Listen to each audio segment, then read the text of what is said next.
Hello. My project title is String Theory / Art. I think you'd agree that that's a fairly challenging title to have put forward for my project. But I think it is important that we should challenge both the art and the science, and I think there is a very strong link between the two. Both of them rely on the fact that from chaos we get harmony.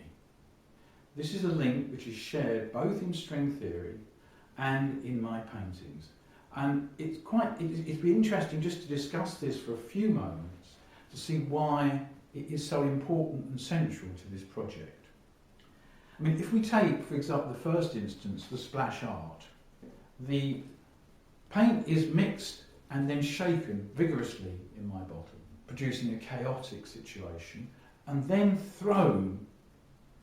And as it's thrown, the paint emerges from the nozzle of the bottle and projects onto the canvas in this way here, which is shown in this picture here, in a very harmonic motion.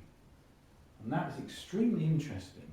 But from the chaos, we have produced a nice harmony, an interesting harmony. And very briefly, we refer back to string theory.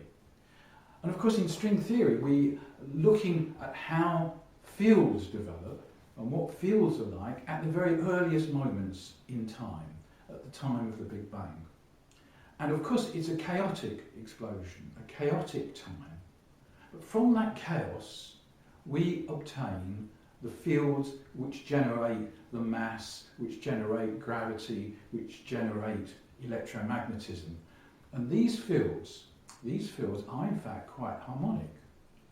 And the interesting point between string theory and splash art is that the harmony which is produced here, the closed harmonic string that you see on my painting, is very close in our image to what the closed harmonic string of the graviton is.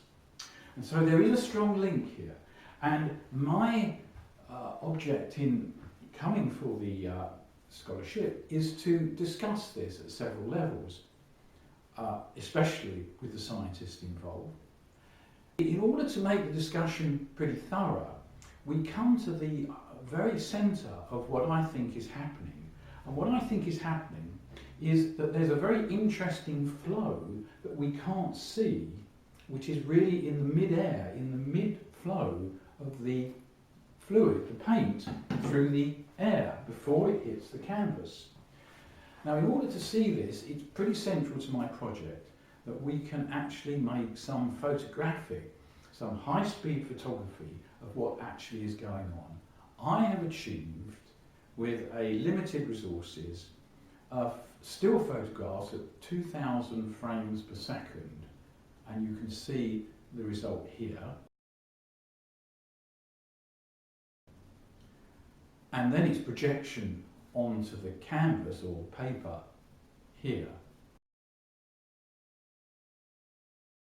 Now, the central to my project and what I need CERN and FACT to help me with is the technology to see what is actually going on in a much bigger field, much bigger look, which can be obtained if we can have photographic equipment, or if I can have photographic equipment which does, say, 10,000 frames per second, and also high-speed video.